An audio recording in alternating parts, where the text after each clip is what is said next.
ബിസ്മില്ലാ അൽഹംദുലില്ലാ അസ്സലാത്തു വസ്സലാമു അലാ റസൂലില്ലാഹി സ്വല്ലല്ലാഹു അലൈഹി വസല്ലം. റബ്ബിശ്റഹ് ലീ സ്വദ്രി വയസ്സിർ ലീ അംരി വഹ്ലുൽ ഉഖ്ദതം മിൻ ലിസാനി യഫ്ഖഹു ഖൗലി. അസ്സലാമു അലൈക്കും വറഹ്മത്തുള്ളാഹി വബറകാതുഹു. നമ്മൾ ഇന്ന് പരിശുദ്ധ ഖുർആനിലെ 5-ാമത്തെ പേജാണ് നോക്കണത്. അർത്ഥവും ആശയവും മനസ്സിലാക്കാൻ പോകുന്നത് ഇൻഷാ അല്ലാഹ്. ആയത്ത് നമ്പർ 25 തൊട്ടിട്ട് 29 വരെയാണ് ഈ പേജിലുള്ളത്. നമ്മൾ 4-ാമത്തെ പേജിൽ പറഞ്ഞു നിർത്തിയത് അവിശ്വാസികളായ ആളുകൾ, അതായത് ഖുർആനിൽ വിശ്വസിക്കാത്ത ആളുകൾ, സംശയമുള്ളവർ, ഇത് അള്ളാഹുവിൽ നിന്ന് തന്നെയുള്ള ഗ്രന്ഥമാണെന്ന് സംശയമുള്ളവർ, അവരോട് അള്ളാഹു ഒരു വെല്ലുവിളി നടത്തുന്നുണ്ട്, നിങ്ങൾ ഇതുപോലുള്ളൊരു സൂറത്ത് കൊണ്ടുപോകാന്ന് പറയുന്നുണ്ട്. അത് കഴിഞ്ഞിട്ട് അള്ളാഹു ഒരു താക്കീത് കൊടുക്കുകയാണ് അവർക്ക്. മനുഷ്യനും കല്ലുകളും ഇന്ധനമാക്കുന്ന നരകത്തെ നിങ്ങൾ സൂക്ഷിക്കുവിൻ, അത് അള്ളാഹു അവിശ്വാസികൾക്കായി ഒരുക്കി തയ്യാറാക്കി വെച്ചിരിക്കുന്നു എന്നാണ് നമ്മൾ ലാസ്റ്റ് പറഞ്ഞു നിർത്തിയത് അല്ലേ. ഇനി നെക്സ്റ്റ് പേജ് നോക്കാം. അഊദു ബില്ലാഹി മിനശ് ശൈത്വാനിർ റജീം. ബിസ്മില്ലാഹിർ റഹ്മാനിർ റഹീം.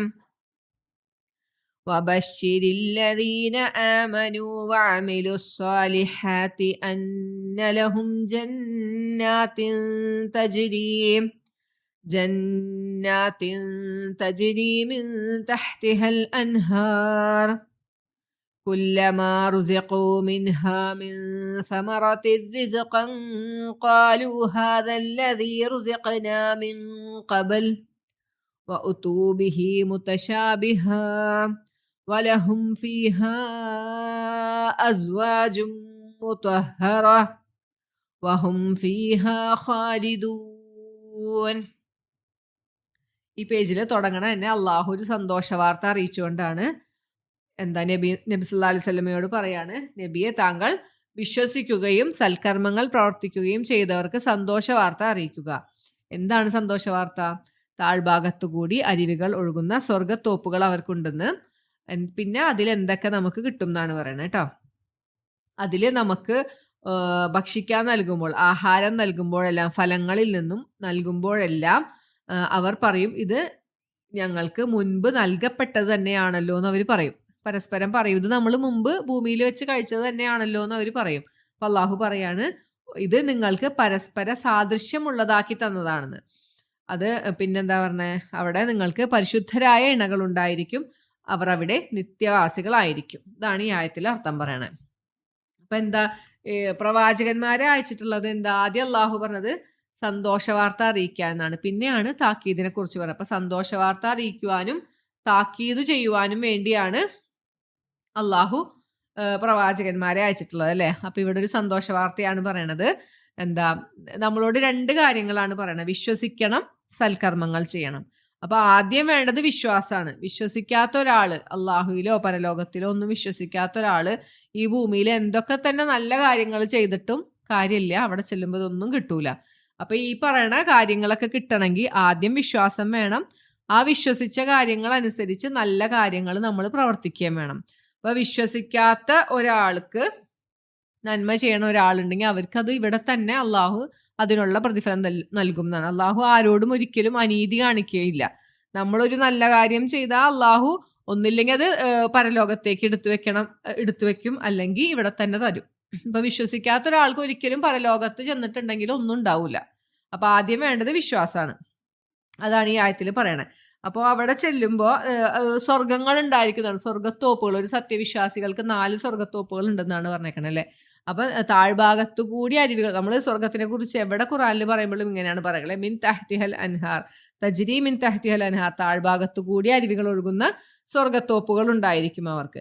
പിന്നെ അവിടെ കിട്ടണ കാര്യങ്ങളാണ് ഈ സമർ എന്നുള്ളൊരു വേർഡിന് ഫലങ്ങൾ എന്ന് വെച്ചാൽ ഫ്രൂട്ട്സ് എന്ന് മാത്രമല്ല ഉദ്ദേശം, എല്ലാവിധ ഫലങ്ങളും, അത് വെജിറ്റബിൾസും ഫ്രൂട്ട്സും അങ്ങനെ എല്ലാ തരത്തിലുള്ള ഫലങ്ങളെയാണ് ഈ സമർ എന്ന് പറയുന്നത്. അപ്പൊ അവിടെ നിങ്ങൾക്ക് എന്ത് ഭക്ഷിക്കാൻ നൽകുമ്പോഴും നമ്മൾ പറയാണ്, ഇത് നമുക്ക് മുമ്പ് നൽകപ്പെട്ടത് തന്നെയാണല്ലോ എന്ന് ഭൂമിയിൽ. അതായത് നമ്മൾക്ക് ഇപ്പൊ പരസ്പര സാദൃശ്യമുള്ളതാക്കിയിട്ട് അള്ളാഹു തന്നിരിക്കുന്നത്. നമുക്ക് കാണുമ്പോൾ നമ്മൾ ഇവിടെ കഴിച്ച സാധനങ്ങളാന്ന് തോന്നും. ഒരിക്കലും അത് അതിന്റെ ടേസ്റ്റും അതിന്റെ ഗുണത്തിലും ഒക്കെ വ്യത്യാസം ഉണ്ടായിരിക്കും. ഇബ്നു അബ്ബാസ് റളിയല്ലാഹു അൻഹു പറഞ്ഞിട്ടുള്ളത് എന്താണ്? സ്വർഗത്തിലുള്ള വസ്തുക്കളിൽ നിന്ന് പേരുകളല്ലാതെ ഇഹലോകത്തിലില്ലാന്ന്. അത് ഇപ്പൊ നമ്മളിവിടെ മാങ്ങ അല്ലെങ്കിൽ മാതളം മാംസം എന്നൊക്കെ പറയണ്ടല്ലോ, ഇതൊക്കെ ഈ പേരുകൾ മാത്രമാണ് അവിടെ. നമുക്ക് മനസ്സിലാവണ ഒരു ഭാഷയിലല്ലേ അള്ളാഹു നമുക്ക് ഖുർആൻ അവതരിപ്പിച്ച് തന്നിരിക്കണേ. അപ്പോൾ ഈ പേരുകളിൽ മാത്രമേ ഉള്ളൂ. കാണുമ്പോൾ നമുക്ക് തോന്നും ഇത് നമ്മൾ അവിടെ എന്താ ഭൂമിയിൽ കഴിച്ചിട്ടുള്ള മാങ്ങയാണല്ലോ അല്ലെങ്കിൽ മാതളാണല്ലോ എന്നൊക്കെ തോന്നും. പക്ഷെ അത് കഴിക്കുമ്പോൾ അത് എന്താ ഇവിടത്തേതായിട്ട് യാതൊരു ബന്ധവും ഉണ്ടാവില്ല. സ്വർഗത്തിലെല്ലാതും ഏറ്റവും ഉത്തമമായതാണ് അല്ലേ അള്ളാഹു തരുന്നത്. അപ്പൊ അതാണ് പറഞ്ഞത്. അപ്പൊ നമ്മൾ കഴിക്കുമ്പോൾ പറയും ഇത് നമ്മൾക്ക് മുമ്പ് തന്നിട്ടുള്ള തന്നെയാണല്ലോ എന്ന് പറയുമ്പോൾ അള്ളാഹു പറയാണ് മുത്തശാബിഹ എന്ന് വെച്ചാല് പരസ്പര സാദൃശ്യമുള്ളത്, കാണുമ്പോൾ ഒരുപോലെ തോന്നുന്നത്.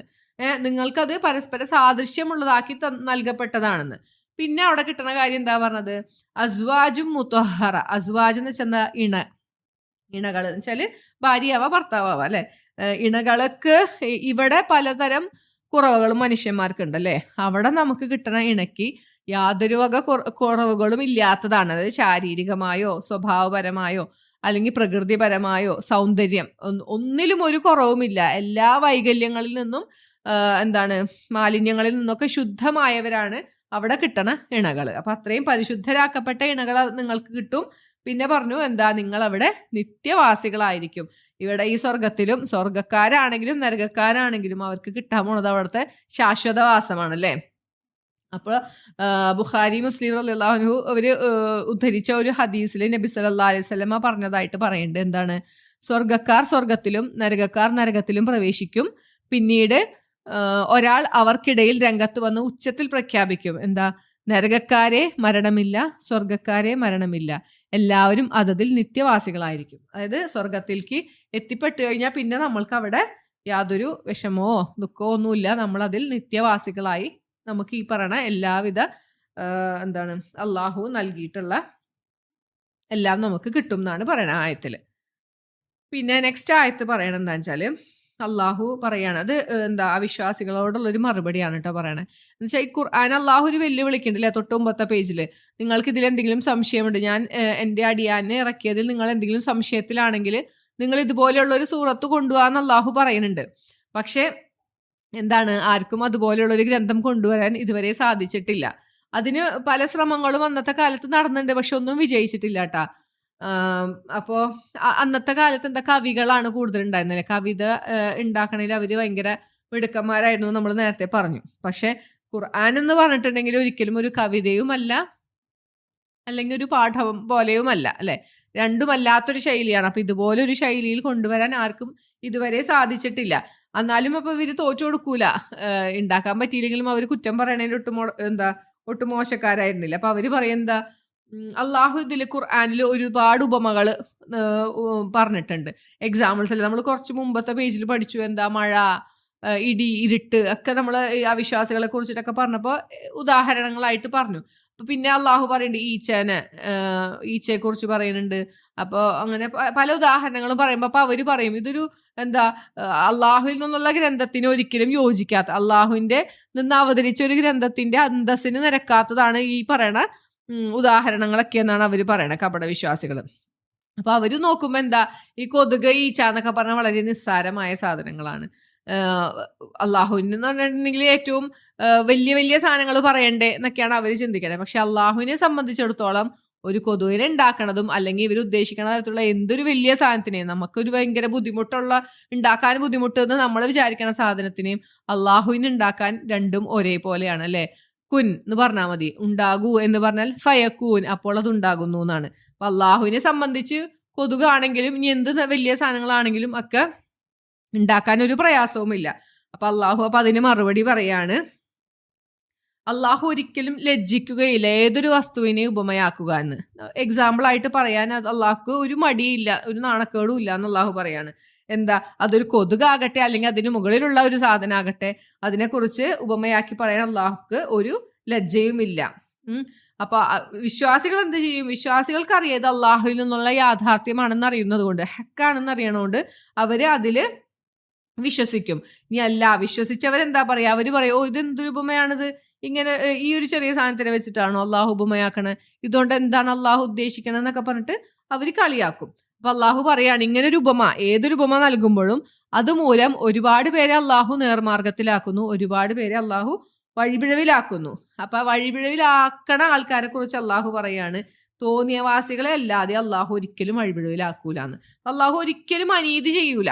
അപ്പോൾ തോന്നിയവാസികളായ ആളുകളെ മാത്രമേ അള്ളാഹു വഴിപിഴവിലോട്ടാക്കുകയുള്ളൂ. അപ്പൊ അങ്ങനത്തെ ആൾക്കാർക്ക് ഇനിയിപ്പോ എന്ത് എക്സാമ്പിൾ പറഞ്ഞാലും അതിന് പറയും, ഓ ഇതെന്താ ഇങ്ങനെ. അവർക്ക് അത് അവരുടെ ബുദ്ധി വെച്ച് ചിന്തിക്കുമ്പോൾ അവർക്ക് അത് വിശ്വസിക്കാൻ ബുദ്ധിമുട്ടുണ്ടാവും. അങ്ങനത്തെ ആൾക്കാരെയാണ് പറയണത്.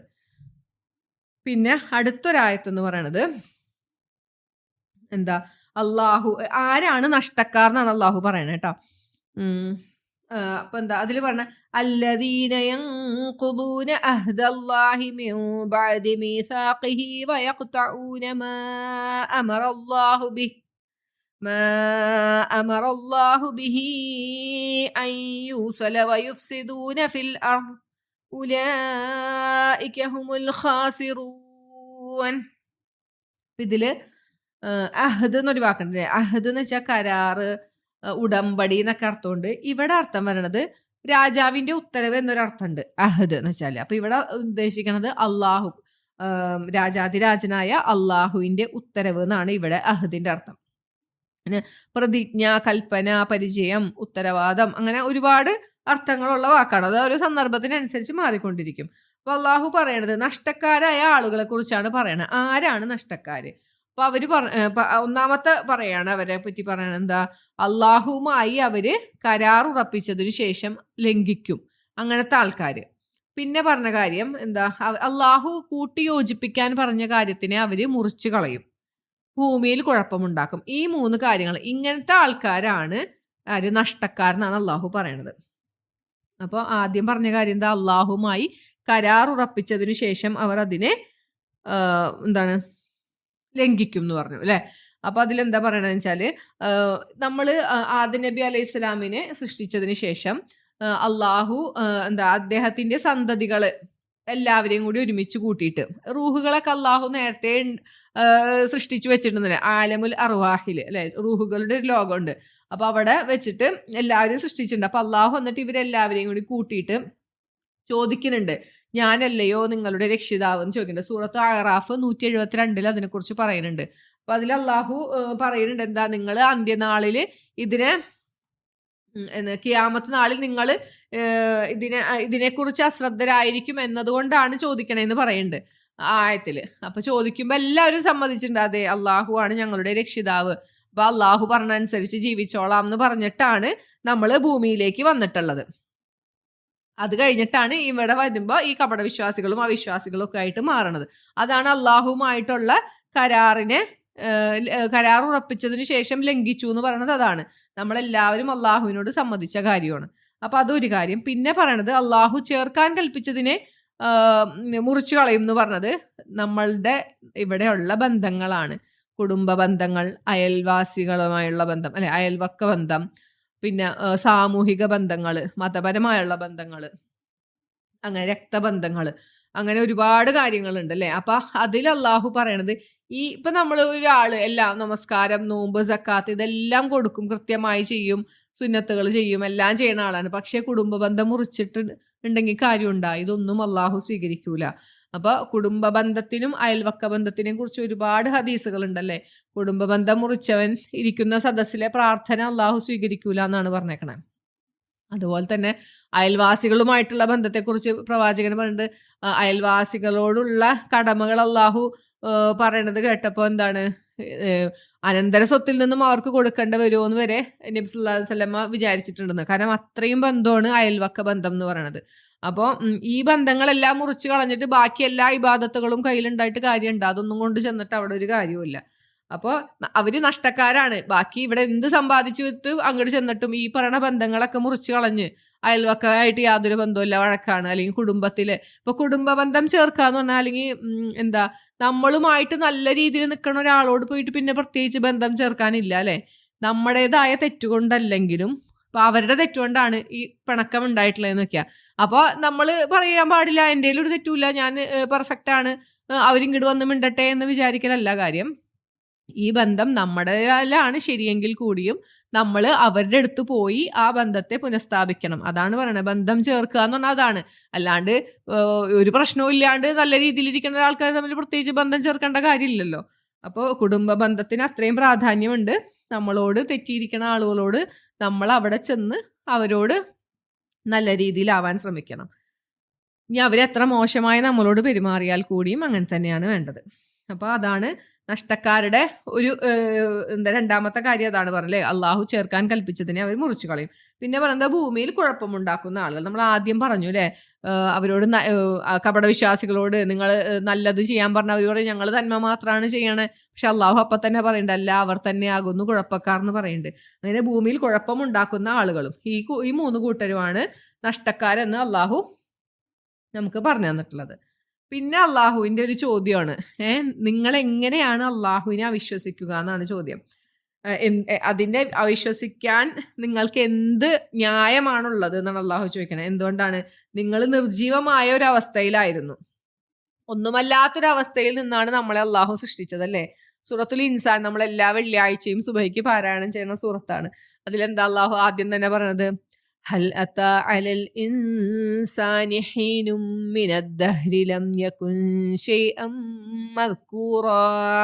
എന്താ, പറയത്തക്ക ഒരു വസ്തുവുമായിരുന്നില്ലാത്തൊരു കാലഘട്ടം മനുഷ്യന് കഴിഞ്ഞു പോയിട്ടില്ലേ? അള്ളാഹു ചോദിക്കുകയാണ് നമ്മൾ ചിന്തിക്കാൻ വേണ്ടിയിട്ടല്ലേ. മനുഷ്യന് 5 ലോകങ്ങളിലൂടെ കടന്നു പോകുന്നതാണ് പറയണത്. ആദ്യത്തത് ആലമുൽ അർവാഹ്, അതായത് റൂഹുകളുടെ ലോകം. നമ്മൾ നേരത്തെ പറഞ്ഞു അള്ളാഹു ഇനി ജനിക്കാൻ പോണതും ലോകാവസാനം വരെയുള്ള റൂഹുകളെല്ലാം സൃഷ്ടിച്ചു വെച്ചിട്ടുണ്ട്. അപ്പൊ റൂഹുകളുടെ ഒരു ലോകമുണ്ട്. അവിടെ നിന്നാണ് നമ്മൾ പിന്നെ ഉമ്മയുടെ ഉദരത്തിൽ വരണം അല്ലേ. ആലമുൽ അർഹാം എന്ന് വെച്ചാൽ ഗർഭാശയം എന്നാണ്. അപ്പൊ ഉമ്മയുടെ ഉദരത്തിലുള്ള ഒരു ലോകമാണ്. അതും നമുക്ക് ഓർമ്മയില്ല, പക്ഷെ നമ്മൾ അതിലൂടെയൊക്കെ കടന്നിട്ടാണ് ഈ ദുനിയാവിലോട്ട് വന്നിട്ടുള്ളത്. അത് നമ്മൾ സമ്മതിക്കുന്നുണ്ട് അല്ലേ. നമുക്ക് ഓർമ്മയില്ലെങ്കിലും നമ്മൾ കണ്ടിട്ടില്ലെങ്കിലും നമ്മളത് സമ്മതിക്കുന്നുണ്ട്. പിന്നെ നമുക്കറിയാവുന്ന ഈ ലോകം ആലമുദ്ദുനിയ, ഇഹലോക ജീവിതം അല്ലെ, ഈ ഇഹത്തിലെ ലോകം, ഈ ലോകം. പിന്നെ ഇനി വരാൻ പോണതാണ് 2 ആലമുൽ ബർസഖ് എന്ന് വെച്ചാൽ എന്താ, ഖബർ ജീവിതം. പിന്നെ അടുത്തതാണ് ആലമുൽ ആഖിറ, പരലോകം. അപ്പോൾ ഈ മുമ്പ് നമ്മൾ കണ്ടിട്ടില്ലാത്ത ഈ ലോകങ്ങളെല്ലാം ഏതൊരു മനുഷ്യനും ഉമ്മയുടെ ഉദരത്തിൽ കിടന്നിട്ടാണ് ഇങ്ങോട്ട് പുറത്തേക്ക് വന്നിട്ടില്ല. അത് നമുക്ക് ഓർമ്മയില്ലെങ്കിലും മറ്റുള്ളവർ പറഞ്ഞു അല്ലെ, നമുക്ക് ജനിച്ച ആ സമയത്ത് നമുക്ക് ഓർമ്മയുണ്ടോ? ഇല്ല. എന്നിട്ടും നമുക്ക് നമ്മൾ ബാക്കിയുള്ളവർ പറഞ്ഞു കേട്ടിട്ട് നമ്മൾ വിശ്വസിക്കുന്നുണ്ടല്ലേ. അതൊക്കെ വിശ്വസിക്കാന്നുണ്ടെങ്കിൽ നമ്മൾ കാണാത്ത ഇനി വരാൻ പോകുന്ന ഒരു പരലോകത്തെ എങ്ങനെയാണ് നിങ്ങൾ നിഷേധിക്കുക എന്നാണ് അള്ളാഹു ചോദിക്കണേ. നിങ്ങൾ ഒന്നുമല്ലാതിരുന്ന ഒരു കാലഘട്ടത്തിൽ നിന്നും നിങ്ങൾക്ക് ജീവൻ തന്നു. അള്ളാഹു പറയണ ഇങ്ങനെ, കൈഫ തക്ഫുറൂന, കൈഫ എങ്ങനെ, തക്ഫുറൂന, കഫറ എന്നാണ് ആ വാക്ക്. ആ തക്ഫുറൂന എന്നുള്ള വാക്കില്ലേ, അത് നോക്കി അതിൽ കഫറ, അതാണ് നമ്മൾ പഠിക്കണത്. കഫറ എന്ന് വെച്ചാൽ അവിശ്വസിക്കുക എന്നാണ്. അപ്പൊ തക്ഫുറൂന, നിങ്ങൾ അവിശ്വസിക്കും. അതെങ്ങനെ ആ രൂപത്തിലോട്ട് വന്നു എന്ന് കുറച്ചൊരു ഗ്രാമർ നമ്മൾ പഠിക്കണം കേട്ടോ, എന്നാലേ അത് മനസ്സിലാവുള്ളൂ. ഇൻഷാ അല്ലാഹ് നമുക്ക് വഴിയെ നമുക്ക് നോക്കാത്. പിന്നെ ബില്ലാഹി, അള്ളാഹുവിൽ നിങ്ങൾ എങ്ങനെ അവിശ്വസിക്കും. വകുന്തും അംവാത്ത് എന്ന് വെച്ചാൽ എന്താണ്? നിർജീവികൾ, മയ്യത്ത്, മരിച്ചു അല്ലെങ്കിൽ അപ്പൊ അങ്ങനെ നിങ്ങൾ നിർജീവികളായിരുന്നു. എന്നിട്ട് എന്നിട്ട് നിങ്ങൾ ഹയാത്ത് തന്നു, ജീവിതം തന്നു അല്ലേ. ഒന്നും അല്ലാത്തൊരു കാലഘട്ടത്തിൽ നിന്നും അള്ളാഹു നമുക്ക് ജീവിതം നൽകി. പിന്നെ സുമ്മ യുമീത്തുക്കും, മാത്താന്ന് വെച്ചാൽ മരിച്ചു അല്ലേ. അപ്പൊ സുമ്മ പിന്നീട്, യുമീത്തുക്കും നിങ്ങളെ അവൻ മരിപ്പിക്കുന്നു. പിന്നെന്താ, സുമ്മ പിന്നീട്, യുഹീക്കും മരിച്ചു കഴിഞ്ഞിട്ട് പിന്നെ നമ്മളെ ജീവിപ്പിക്കും. സുമ്മ ഇലൈഹി തുർജഊൻ, പിന്നെ അവങ്കിലേക്ക് മടക്കപ്പെടുന്നു. അപ്പോൾ ഈ മുമ്പ് കഴിഞ്ഞു പോയ കാര്യങ്ങളെല്ലാം നമ്മൾ വിശ്വസിക്കുന്നുണ്ടെങ്കിൽ, അല്ലെങ്കിൽ ഈ ഒന്നുമല്ലാണ്ടിരുന്ന ഒരു സാധനത്തിൽ നിന്നാണ് നമ്മളെ ഈ രൂപത്തിലേക്ക് അള്ളാഹു സൃഷ്ടിച്ചത്. പിന്നെ ഈ മരിച്ചു കഴിയുമ്പോൾ നമ്മളുടെ നശിച്ചു പോവാത്ത ഒരു ഭാഗം നമ്മുടെ ശരീരത്തിലുണ്ടെന്നാണ് പറയുന്നത്, നട്ടലിന്റെ ഏറ്റവും അടിഭാഗത്ത്. അതിനെ പറയണ പേര് അജബ് ദൻബ് എന്നാണ്. ആ ഭാഗം നശിച്ചു പോകില്ല എന്നാണ്. അവിടെ നിന്നാണ് നമ്മൾ മുളച്ചു വരണേന്നാണ്. അപ്പൊ ആ ഒന്നുമല്ലാത്തതിൽ നിന്ന് ഉണ്ടാക്കിയ അള്ളാഹുവിന് ഈ ഒരു ഇതിൽ നിന്ന് ഉണ്ടാക്കാൻ, അല്ലെങ്കിൽ എന്തെങ്കിലും അവശേഷിക്കുന്നതിൽ നിന്ന് ഉണ്ടാക്കാൻ വല്ല ബുദ്ധിമുട്ടുണ്ടോ? അതാണ് നമ്മൾ ചിന്തിക്കേണ്ടത്. അപ്പൊ ഒരിക്കലും അള്ളാഹുവിന്, ഇങ്ങനെയൊക്കെയുള്ള അള്ളാഹുവിനെ, ഒന്നുമില്ലാത്തതിൽ നിന്ന് നിങ്ങളെ സൃഷ്ടിച്ച അള്ളാഹുവിനെ നിങ്ങൾ എങ്ങനെ അവിശ്വസിക്കും എന്നാണ് അള്ളാഹു ചോദിക്കണേ. അപ്പൊ അത് കഴിഞ്ഞു. പിന്നെ ഒരായത്തും കൂടി ഉള്ളൂ. പിന്നെന്താ, നിങ്ങൾക്ക് വേണ്ടി ഭൂമിയിലുള്ളത് മുഴുവനും അള്ളാഹു സൃഷ്ടിച്ചു തന്നു എന്നാണ്.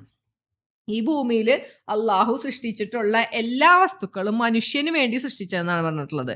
അപ്പൊ അത് എന്താ ഒരു വിധത്തിൽ അല്ലെങ്കിൽ വേറൊരു വിധത്തിൽ, അല്ലെങ്കിൽ ഒരു ടൈമിൽ അല്ലെങ്കിൽ വേറൊരു സമയത്ത് ആയിരിക്കും അതിന്റെ ഉപയോഗം നമുക്ക് ഉണ്ടാവുക. അപ്പൊ ഏതൊരു വസ്തു ആകട്ടെ അതിനെ അള്ളാഹു മനുഷ്യന് വേണ്ടിയാണ് സൃഷ്ടിച്ചത്. ഹുവല്ലദീ ഖലഖലക്കും, നിങ്ങൾക്ക് വേണ്ടി സൃഷ്ടിച്ചു എന്നാണ് പറയുന്നത്. മാഫിൽ അർളി ജമീഅ, ഭൂമിയിലുള്ളത് മുഴുവനും നിങ്ങൾക്ക് വേണ്ടി അള്ളാഹു സൃഷ്ടിച്ചു എന്നാണ് പറഞ്ഞേക്കണേ. അത് ഇപ്പോൾ ഒരു ടൈമിൽ ഒരു മനുഷ്യന് ഉപയോഗമുള്ളതായിരിക്കില്ല, പക്ഷെ വേറൊരു സമയത്ത് എപ്പോഴായാലും ജീവിതത്തിൽ ഉപയോഗപ്പെടുന്ന സാധനങ്ങളായിരിക്കും മനുഷ്യന്മാർക്ക്. പിന്നെ ഇത് സൃഷ്ടിച്ചതിന് ശേഷം പിന്നെ അള്ളാഹു പറയാണ് സുമ്മ, പിന്നീട് സ്തവ എന്ന് വെച്ചാൽ അവൻ തിരിഞ്ഞു, ഇലസമ, ഈ ആകാശത്തിലേക്ക്, ഫസവാഹുന്ന സബഅ സമാവാത്ത്, എന്നിട്ട് 7 ആകാശങ്ങളാക്കി ശരിപ്പെടുത്തി എന്നാണ്. അപ്പൊ ഖുർആനില് ഒരു 8-10 സ്ഥലങ്ങളിൽ സബഅ സമാവാത്ത് എന്ന് പറഞ്ഞിട്ടുണ്ട്. 7 ആകാശങ്ങൾ. സബഅ എന്ന് വെച്ചാൽ 7, സമാവാത്ത് ആകാശങ്ങൾ.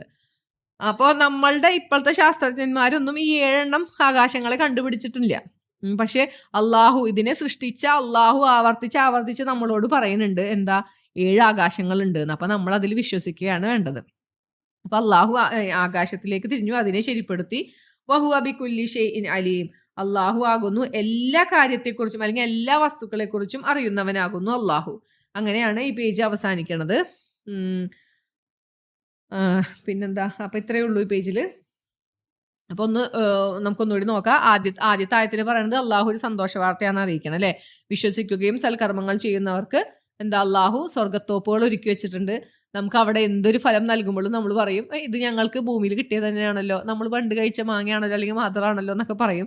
പക്ഷെ എന്താ, നിങ്ങൾക്കത് പരസ്പര കാണുമ്പോൾ മാത്രമേ ഒരുപോലെ ഉള്ളൂ, പക്ഷെ അതിന്റെ ഗുണവും ടേസ്റ്റും ഒക്കെ വ്യത്യാസമാണെന്ന് അള്ളാഹു പറയാണ്. പിന്നെ നമുക്ക് അവിടെ കിട്ടുന്ന എന്താ, പരിശുദ്ധരായ ഇണകൾ ഉണ്ടായിരിക്കും, നിങ്ങളവിടെ നിത്യവാസികളായിരിക്കും. അതാണ് നമുക്ക് നൽകണ സന്തോഷ വാർത്ത. നമ്മൾ ചെയ്യേണ്ട 2 കാര്യങ്ങളുള്ളൂ. അള്ളാഹു പറഞ്ഞ കാര്യങ്ങളെല്ലാം വിശ്വസിക്കുക, അതനുസരിച്ച് ജീവിക്കുക, പ്രവർത്തിക്കുക. പിന്നെ അള്ളാഹു പറയാണ് കപടവിശ്വാസികൾക്കുള്ള ഒരു മറുപടിയാണ്. അവര് അള്ളാഹുവിനെ ഖുർആനിലെ ഉപമകളെ കുറിച്ചിട്ട് കളിയാക്കുമ്പോൾ ഇതെന്തൊരു ഉപമയാണ്, ഇതൊരു അന്തസ്സിന് യോജിക്കാത്തതാണെന്നൊക്കെ പറയുമ്പോൾ അള്ളാഹു പറയാണ് അള്ളാഹു ഏതൊരു വസ്തുവിനെ ഉപമയാക്കുവാനും ലജ്ജിക്കുകയില്ല. അതൊരു കൊതുകാകട്ടെ, അതിന് മുകളിലുള്ളതാകട്ടെ, എന്താണെങ്കിലും അള്ളാഹു അതിന് ഒരു ലജ്ജയും അള്ളാഹ്ക്കില്ല എന്ന് പറയാണ്. അപ്പൊ വിശ്വസിച്ച ആൾക്കാർക്ക് അതറിയാം അള്ളാഹുവിൽ നിന്നുള്ള സത്യമാണെന്ന്. അവിശ്വാസികൾ പറയും ഇത് എന്ത് ഉപമയാണെന്നൊക്കെ പറഞ്ഞിട്ട് പിന്നെയും അതിനെ കളിയാക്കും. അള്ളാഹു അപ്പൊ പറയണം ഒരു ഉപമയിൽ കൂടി അള്ളാഹു കുറെ പേരെ നേർവഴിയിലാക്കും, കുറെ പേരെ വഴിപിഴവിലാക്കും. തോന്നിയവാസികളെ അല്ലാണ്ട് അള്ളാഹു വഴിപിഴവിലാക്കുകയില്ല എന്ന് പറയാണ്. പിന്നെ അള്ളാഹു പറയാണ് എന്താ, നഷ്ടക്കാരാരൊക്കെയാന്ന് പറഞ്ഞു. അള്ളാഹുമായി കരാറുറപ്പിച്ചതിന് ശേഷം അതിനെ ലംഘിക്കുന്നു. പിന്നെന്താ, അള്ളാഹു ചേർക്കാൻ പറഞ്ഞ ബന്ധങ്ങളെ എല്ലാം അവർ മുറിച്ചു കളയുന്നു. പിന്നെ ഭൂമിയിൽ കുഴപ്പമുണ്ടാക്കുന്നു. ഈ 3 കാര്യങ്ങൾ ചെയ്യണവരാണ് നഷ്ടക്കാർ എന്ന് പറഞ്ഞു. പിന്നെ അള്ളാഹുവിനെ എങ്ങനെയാണ് നിങ്ങൾ അവിശ്വസിക്കുക? ഒന്നും അല്ലാത്തൊരിതിൽ നിന്ന് നിങ്ങളെ ഉണ്ടാക്കി, പിന്നെ നിങ്ങളെ മരിപ്പിച്ചു, പിന്നെയും അള്ളാഹു ജീവിപ്പിക്കുന്നു, പിന്നെ അവങ്കിലേക്ക് മടക്കപ്പെടുന്നു. ഇതെല്ലാം ചെയ്യണം അള്ളാഹുവിനെ നിങ്ങൾ എങ്ങനെ അവിശ്വസിക്കും എന്ന് ചോദിച്ചു. പിന്നെ പറയണത് എന്താ, ഭൂമിയിലുള്ള ഏതൊരു വസ്തുവും അള്ളാഹു സൃഷ്ടിച്ചെന്നതാണ്. മനുഷ്യൻ ഈ ഭൂമിയിൽ വാസം തുടങ്ങണതിന് മുമ്പേ അള്ളാഹു ഇതെല്ലാം ഒരുക്കി തയ്യാറാക്കി വെച്ചിട്ടാണ്. ഭൂമിയിലുള്ള എന്തൊരു സാധനവും മനുഷ്യന്റെ ഉപകാരത്തിന് വേണ്ടി, മനുഷ്യന് വേണ്ടിയാണ് അള്ളാഹു സൃഷ്ടിച്ചെക്കണമെന്നാണ് പറഞ്ഞത്. പിന്നെ ആകാശത്തിലേക്ക് തിരിഞ്ഞു, 7 ആകാശങ്ങളാക്കി. അള്ളാഹു എല്ലാ വസ്തുക്കളെക്കുറിച്ചും എല്ലാ കാര്യങ്ങളെക്കുറിച്ചും അറിയുന്നവനാണ് എന്ന് പറഞ്ഞിട്ട് ഈ പേജ് അവസാനിക്കുകയാണ്. അപ്പം നമ്മൾ വേർഡ് മീനിങ്ങുകൾ പഠിക്കാൻ ശ്രമിക്കണം. ഓരോ വേർഡുകളായിട്ട് പറഞ്ഞാൽ ടൈം കുറേ ആവും, പിന്നെ ഒരു ബോറടി വരുമോ എന്ന് ഓർത്തിട്ടാണ് അങ്ങനെ പറയാത്ത കേട്ടോ. ഇൻഷാ അല്ലാ നമുക്ക് ഡീറ്റെയിൽ ആയിട്ടൊരു സ്ലൈഡ് ചെയ്യാം ഇൻഷാ അല്ലാ. അപ്പം ഇത്രയും ഭാഗങ്ങൾ ഈ ഖുർആൻ തുറന്നു വെച്ചിട്ട് എല്ലാവരും ഇപ്പം എല്ലാവരുടെ അടുത്തും വേർഡ് മീനിങ് ഉള്ള തഫ്സീറും ഖുർആനൊക്കെ ഉണ്ടാവും. അപ്പം അത് തുറന്നു വെച്ച് വായിച്ചതിന് ശേഷം ഇത് കേൾക്കുക. അപ്പോൾ കുറച്ചും കൂടി എളുപ്പത്തിൽ മനസ്സിലാവുമെന്ന് വിചാരിക്കണ്. അപ്പം എന്തെങ്കിലും തെറ്റുകളൊക്കെ പറ്റിയിട്ടുണ്ടെങ്കിൽ പറയണം. അപ്പോൾ ശരി, എന്നാൽ ഇൻഷാ അല്ലാ അടുത്ത പേജിൽ ഇനി കാണാം. സുബ്ഹാനക അല്ലാഹുമ്മ വബിഹംദിക അഷ്ഹദു അൻ ലാ ഇലാഹ ഇല്ലാ അൻത അസ്തഗ്ഫിറുക വഅതൂബു ഇലൈക്. അസ്സലാമു അലൈക്കും വറഹ്മത്തുള്ളാഹി വബറകാതുഹു.